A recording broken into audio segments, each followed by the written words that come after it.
So if you want to make six figures, you can't just be talking about you want to make six figures. You hear what I'm saying to you tonight? If you do the three things I tell you to do tonight, I guarantee you, whatever it is you want to do in life, you'll be able to do. You will be able to accomplish whatever you want to academically, financially, relationally, whatever. So three things. All right, I'm going to tell you the story. I got to get out of here. And the story is about, you guys have probably heard about this before. It was a young man who, he wanted to make a lot of money, and so he went to this guru, right? And he told the guru, I want to be on the same level you on. And so the guru said, if you want to be on the same level I'm on, I'll meet you tomorrow at the beach at 4 a.m. He like, the beach? I said, I want to make money. I don't want to swim. Guru said, if you want to make money, I'll meet you tomorrow, 4 a.m. So the young man got there at 4 a.m. He all ready to rock and roll, got on the suit. He should have wore shorts. The old man grabs his hand and said, how bad do you want to be successful? He said, real bad. He said, walk on out in the water. So he walks out into the water. Watch this. When he walks out into the water, it goes waist deep. So he like, this guy crazy. Adrian, he's like, I want to make money. He got me out here swimming. I didn't ask to be a lifeguard. I want to make money. He got me in. So he said, come out a little further. Walked out a little further. Then he had it right around this area, the shoulder area. So this old man crazy. He's making money, but he crazy. He said, come on out a little further. Came out a little further. It was right at his mouth. My man like, I'm about to go back in here. This guy is mine. So the old man said, I thought you said you wanted to be successful. He said, I do. He said, walk a little further. He came, dropped his head in, held him down, hold him down. My man getting scratching, holding him down. I got you. I know you brushed it out, but I got you. He had him held down. I need you for an illustration. He had him held down. Just before my man was about to pass out, he raised him up. He said, I got a question for you. Somebody answer the question for me. He said, when you were underwater, what did you want to do? Lee, I'm looking for a different word though than lip. What's that word? He said, I wanted to breathe. He told the guy, he said, when you want to succeed as bad as you want to breathe, then you'll be successful. I don't know how many of y'all got asthma in here today, but if you ever had an asthma attack before, you short of breath, SOB, shortness of breath, you wheezing. The only thing you trying to do is get some air. You don't care about no basketball game. You don't care what's on TV. You don't care about nobody calling you. You don't care about a party. The only thing you care about when you're trying to breathe is to get some fresh air. That's it. And when you get to the point where all you want to do is be successful as bad as you want to breathe, then you'll be successful. And I'm here to tell you, number one, that most of you say you want to be successful, but you don't want it bad. You just kind of want it. You don't want it badder than you want to party. You don't want it as much as you want to be cool. Most of you don't want success as much as you want to sleep. Some of you love sleep more than you love success. And I'm here to tell you today, if you're going to be successful, you've got to be willing to give up sleep. You got to be willing to work off for 3 hours of sleep, 2 hours. If you really want to be successful, some days you're going to have to stay up 3 days in a row.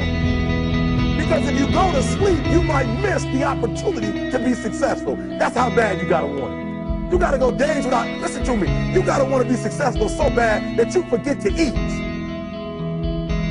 Beyonce said once she was on the set doing her thing, 3 days had gone by, she forgot she didn't eat. Because she was engaged. I'll never forget when 50 Cent was doing his movie, I did a little research on 50, and 50 said that when he wasn't doing the movie, he was doing the soundtrack. And they said, when do you sleep, 50? Sleep, he said, sleep. Sleep is for those people who are broke. I don't sleep. He said, I got an opportunity to make a dream become a reality. Football players, how many football players? Got anybody like football in here? Raise your hand. Anybody like football? Emmitt Smith. I used to be a Cowboy fan before they did my boy Tom Landry wrong. I used to be a Cowboy fan. And watch this, there was a commercial. Emmitt Smith had won his first Super Bowl, and he had this commercial when he was lifting weights. I don't know if you saw the commercial when he was lifting, and Emmitt said, you know what? I won the Super Bowl, so I can rest now. He was doing his bench press. So he said, I won the Super Bowl, so I can rest now. So he throws up about 325, boom. And he rests for about 2 seconds. And he, boom, boom, boom. Did you see that? He'd already won a Super Bowl. He said, I think I'm going to take a rest. And he rests for how long? 1 second. Most of you won't be successful because when you're studying and you get tired, you quit. And I'm here to tell you today, if you got somebody came to my office the other day crying. I said, look, don't cry to give up. Cry to keep going. Don't cry to quit. You already in pain. You already hurt. Get a reward from it. Don't go to sleep until you succeed. Listen to me. I'm here to tell you today that you can come here, you can jump up, you can do flips, you can be excited when we give away money. But listen to me, you'll never be successful until I don't have to give you a dime to do what you do. You won't be successful until you say, I don't need that money, because I got it in here. So listen to me. Emmett Smith said this at the end of the commercial. Emmett Smith said, all men are created equal. Some work harder in preseason. I'm going to say it again because you might have missed it. All men are created equal. Some work harder in preseason. So that means that there are some people who are going to see the professor, going to see the TA. And even when the professor says, I don't meet with you, my TA meets with you, you say, I don't want to talk to your TA. I don't pay the TA. I pay you to teach me. So you're going to have to find some time to meet me. If I got to meet you at the mall, if I got to meet you at your house, you are going to see me. Listen to me. All men are created equal. Some work hard in preseason. When I went to college, guys were way smarter than me. 4.0s, 3.0s. They went to the Ivy League high schools, came to Oakwood from these great high schools. Most of them are not doing what I'm doing. Why? Because it's not about where you come from. It's about heart. You come to a place where, being smart ain't enough. You got to have heart. That's number one. Watch number two. Number two, catch number two. I wrote it down. I wanted to make sure you got it. It says, watch this. We're talking about sacrifice now. The important thing is this. You're right while I'm saying it, because I only have about 3 more minutes. Listen to me. The most important thing is this. To be able at any moment to sacrifice what you are for what you will become. That's the number 2 thing. You got to catch that one. To be able to, listen to me, at any moment. Some of you can make sacrifices when Monday Night Football is not on. You can make a sacrifice. But when the game come on, for some reason, you just attached to it. For some of you, when your favorite show come on, you can make sacrifices on Sunday when ain't nothing going on. But when your favorite show comes on Monday, bam, some of you focus until the phone ring, and then you like, I gotta answer it. If I don't answer the phone, I'm gonna die. I'm saying to you today that there's some of you, if you give up your cell phone, you would be successful. But your cell phone is more important to you than your success. I'm gonna say it again. I'm gonna hurt somebody. Some of you need to give up your cell phone, because the time you spend on your cell phone could be used for your success. The time you could be using to be successful, you're using it on the cell. And the cell phone is not bringing you nothing but a bill. And somebody has told you you couldn't live without it. I'm talking about going deep now, giving up stuff. Watch what it says. To be able at any moment to sacrifice what we are for what we could be. I don't do well in math. You're right. You ain't never studied. I'm not good in writing because you have never written before.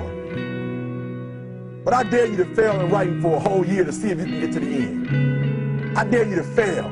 I dare you to take that same class over and over again. I dare you to stop dropping classes like you soft. Always want to give up. I'm dropping. Why are you dropping? I'm so grateful that the slaves didn't drop and quit. Say, I'm just going to stop. I'm a slave. I'm just going to be a slave. I'm going to quit. Listen to me. The slaves said, we will live because one day we will become. We won't always be slaves.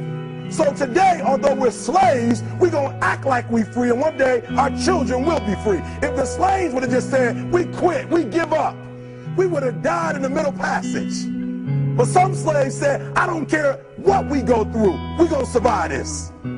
400 years of slavery, we're going to get through this. And you can't get through it 1825. You can't get through a writing class, and you got tutor after tutor, resource after resource. The problem is, you ain't never felt no pain before. You're soft.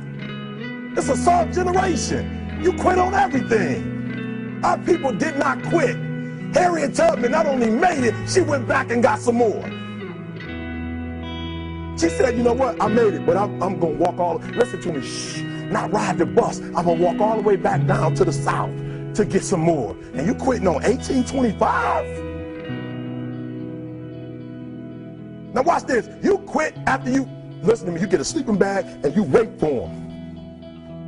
You wait for the first WRA instructor to come in and you come out your sleeping bag, I need help. You quit after you do that. You quit after you had, listen to me, a WRA party. I'm having a party. Everybody come over. I got food, everything. And let them get over there. Let it be all the best writers. All right, I fooled y'all. I want to have a writing party.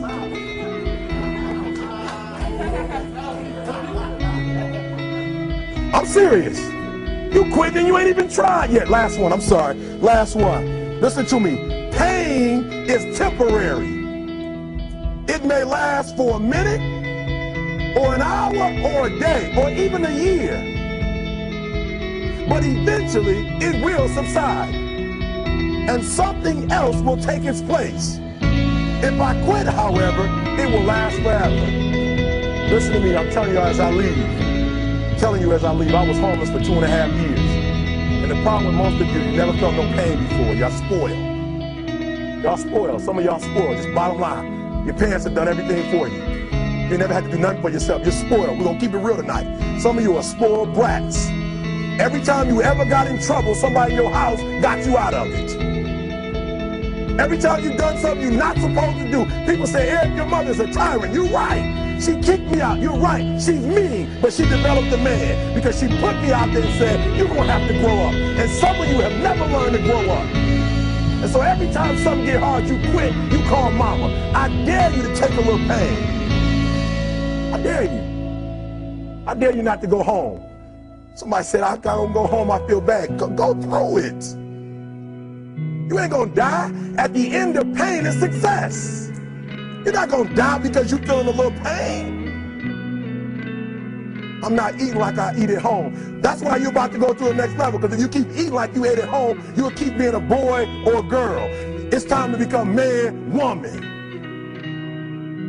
So don't worry about a little pain. My greatest asset is I was homeless. So I can't feel a whole lot of pain. I've already been alone. There's not a whole lot of hurt I can feel on a little paper, on a little test. So I leave you, listen to me. We have gotten to a point where it's midterms and we're moving forward. The days of you getting money, I'm not saying we quitting, but I'm saying the day has got to go from external to internal. You have to give it everything you got. No more TV, no more parties, no more playing. If you don't have a 4.0, what you need to be doing is studying. Get off the phone. I'm sorry, I'm not available until the end of this year. No, I'm for real. You reached the right number, but you called me at the wrong time. Call me back January 1st. I'm about to get busy now. Huh? I want you to have a countdown of your own and say when the countdown is over, we're the real, watch me, because when I was homeless, I knew something was wrong. I knew that wasn't the best of me. And one day I said, will the real Eric Thomas please stand up? Will the real Eric Thomas please stand up? Stop being this high school dropout. Stop giving up. Stop sleeping on the street. Stop walking up and down Fecal Avenue like you ain't got nothing, and get your GED. Stop being afraid to take a test. Stop being afraid to go to college because your daddy didn't go and your mama didn't go. Stop being afraid and be the best Eric Thomas you can be. But listen to me, it's going to be hard. It took me 12 years to get a 4-year degree, but I got it. And guess what? On a degree, it don't have dates. So if it took you 4 and it took me 12, it don't show up nowhere. But I'm exactly where I wanted to be because I realized I got to commit my very being to this thing.